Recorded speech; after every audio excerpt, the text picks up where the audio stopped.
Hello students, आज की class में हम एक्सरसाइज 6.2 स्टार्ट कर रहे हैं ट्रायंगल्स चैप्टर से 6.2। तो इसमें हमारे पास टू थ्योरम्स है, एक तो बीपीटी थ्योरम और एक converse of BPT theorem. BPT यानी basic proportion theorem. Previous lecture में मैंने आपको इसका प्रूफ बताया था कि थ्योरम का प्रूफ किस तरह से हम करेंगे। अभी मैं आपको सिर्फ एक बार रिजल्ट रिमाइंड करा रही हूँ कि बीपीटी थ्योरम क्या है। अगर एक ट्रायंगल में, ये आपके पास ट्रायंगल है ABC, यहाँ एक लाइन लेते हैं DE पैरेलल टू BC। अगर किसी ट्रायंगल में आप एक लाइन लेते हैं एक साइड के parallel, if DE is parallel to BC, if DE is parallel to BC, then AD by DB, ये जो रेशो होगा AD और DB का रेशो और AE और EC का जो रेशो होगा वो इक्वल होगा। ये आपकी बीपीटी थ्योरम है। अगर आपने ये लाइन इस साइड के पैरेलल ली है तो ये रेशो और ये रेशो आपका इक्वल होगा। ये बीपीटी थ्योरम है। कन्वर्स ऑफ बीपीटी क्या है? कन्वर्स मतलब बीपीटी का आप उल्टा कर दो, मतलब कि जो आपके पास ये तो यहाँ तो कंडीशन गिवन है ना, ये गिवन कंडीशन है और ये इसका रिजल्ट है कि अगर ऐसा होगा तो ये चीज होगी। आप इसका कन्वर्स कर दो, मतलब इसको कंडीशन बना दो और इसको रिजल्ट बना दो। यानी कि अगर किसी ट्रायंगल में ये रेशो इक्वल है, AD बाई DB और AE बाई EC इक्वल है, अगर ये रेशो इक्वल है, AD ratio DB, AE ratio EC, अगर ये रेशो इक्वल है तो ये लाइन इस साइड के क्या होगी? पैरेलल होगी। DE is parallel to BC। तो ये कन्वर्स ऑफ बीपीटी थ्योरम है। अगर किसी ट्रायंगल में ये ratio AD ratio DB, AE ratio EC, अगर ये रेशो इक्वल है, then we can say DE is parallel to BC। ठीक है, तो उसमें क्या था, अगर पैरेलल है तो रेशो इक्वल होगा। इसमें अगर रेशो इक्वल है तो ये लाइन इस साइड के क्या होगी? पैरेलल। तो ये कन्वर्स ऑफ बीपीटी थ्योरम है। तो चलो स्टार्ट करते हैं एक्सरसाइज 6.2 के क्वेश्चंस।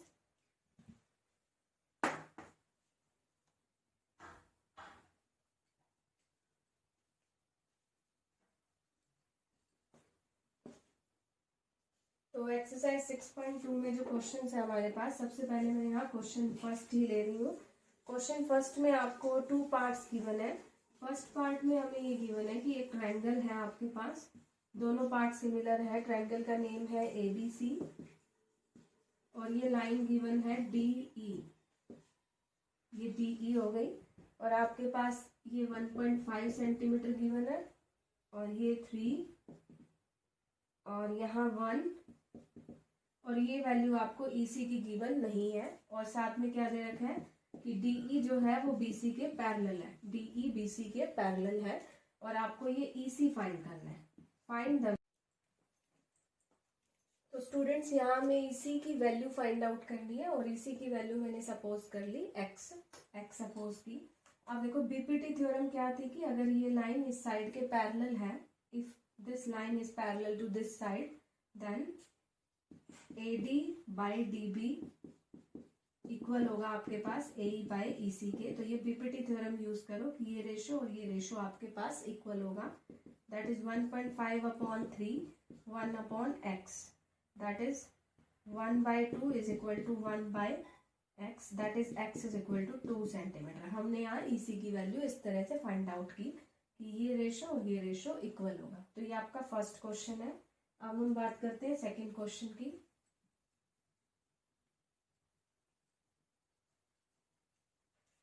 सेकंड क्वेश्चन आपका कन्वर्स ऑफ बीपीटी पर बेस्ड है। Question number 2।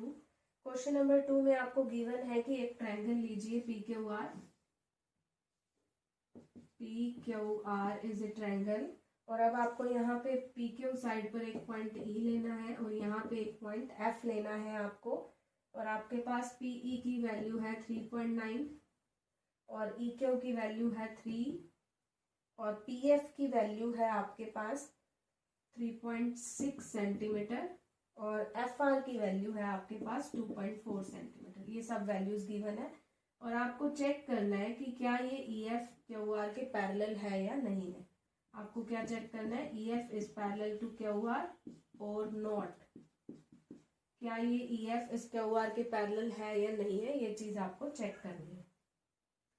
तो अगर आपका ये रेशो और ये रेशो इक्वल आ गया, अगर रेशो इक्वल है तो ये इसके पैरेलल होगा bye converse of BPT theorem.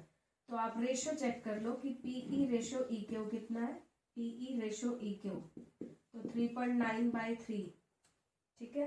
Decimal आप हटा सकते हो, तो ये 3 से आपका कैंसिल हो गया 13/10। तो ये रेशो फाइंड किया पीई रेशो ई क्यू।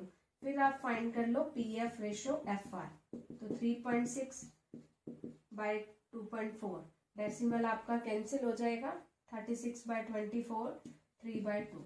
तो ये रेशो और ये रेशो आपका इक्वल नहीं है। PE ratio E Q not equal to PF ratio F R. तो पीई रेशो ई क्यू और पीएफ रेशो एफ आर आपका इक्वल नहीं आया, तो ये लाइन इस साइड के पैरेलल नहीं है।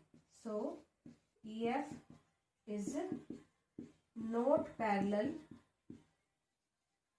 EF is not parallel to Q R. तो इस तरह से आपको बताना था क्या ये लाइन इस साइड के पैरेलल है या नहीं है। तो आपने रेशो चेक किया, अगर रेशो इक्वल होता तो yes, by converse of BPT, by converse of BPT these are parallel, but ratio equal नहीं है तो ये पैरेलल भी नहीं होंगे आपके पास। अब हम डिस्कस करते हैं क्वेश्चन नंबर 3।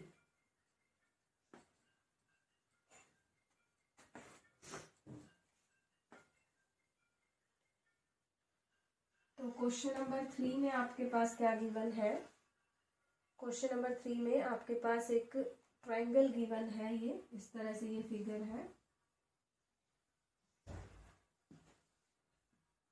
ये ट्रायंगल है ए बी सी और एक इसके बिलो ट्रायंगल है ए डी सी। ये दो ट्रायंगल्स आपके पास हो गई। अब यहाँ क्या है, एक पॉइंट एम है और यहाँ पॉइंट एल है, और ये जो एम एल लाइन है इस पॉइंट को मैं थोड़ा सा यहाँ शिफ्ट करूंगी। जो ये एम एल लाइन है ये पैरेलल बी सी गिवन है। यहाँ आप गिवन लिखेंगे M L is parallel to B C, M L is parallel to B C. और यहाँ पे हमें एन एल, एल एन कह सकते हो, is parallel to C D, L N is parallel to C D, ये given है। और आपको प्रूव करना है, prove that A M by M B, A M upon M B is equal to A N upon N D, A N upon N D. ये चीज prove करनी है। ए एन और ए एम और M B का ratio और A N और N D का रेशो आपका इक्वल होगा, ये प्रूव करना है। बिल्कुल इजी सा क्वेश्चन है। तो पहले गिवन, फिर टू प्रूव, फिर प्रूव। देखो जो ये आपके पास ट्रायंगल है A B C, in triangle A B C, जो ये ट्रायंगल है ए बी सी, जो ये एम एल है ये बी सी के क्या है, parallel. M L is parallel to B C. तो ये अगर इसके पैरेलल है तो बाय बीपीटी थ्योरम, बीपीटी अगर ये पैरेलल है तो रेशो इक्वल होगा A M ratio M B, A M ratio M B, A M ratio M B equal होगा A L ratio L C, A M by M B, A L by L C आपका equal होगा अगर ये parallel है तो। This is your equation number 1। Similarly in triangle A D C, in triangle A D C, जो ये आपकी ये ट्रायंगल है इसमें ये पैरेलल है, L N is parallel to C D. तो बेटा यहाँ ट्रायंगल ए सी डी में अगर एल एन सी डी के पैरेलल है तो बाय बीपीटी, बाय बीपीटी अगर ये पैरेलल है तो बाय बीपीटी क्या होगा, A N by N D, A N by N D, A N by N D equal होगा A L by L C. Clear? This is your equation number 2। तो आपके पास जो ये 2 इक्वेशंस हैं, फर्स्ट यहाँ से आई, सेकंड यहाँ से। फर्स्ट क्या आई, A M by M B is equal to A L by L C. Second क्या आई, A N by N D is equal to A L by L C. तो फ्रॉम इक्वेशन 1 एंड 2 अब आप इन दोनों equations को compare करो। इन दोनों equation की राइट हैंड साइड इक्वल है, right hand side are equal, A L by L C, A L by L C. So left hand side are also equal. So what you get, an by mb is equal to an by nd. तो हमें यही चीज prove करनी थी जो कि हमारे पास result आ चुका है।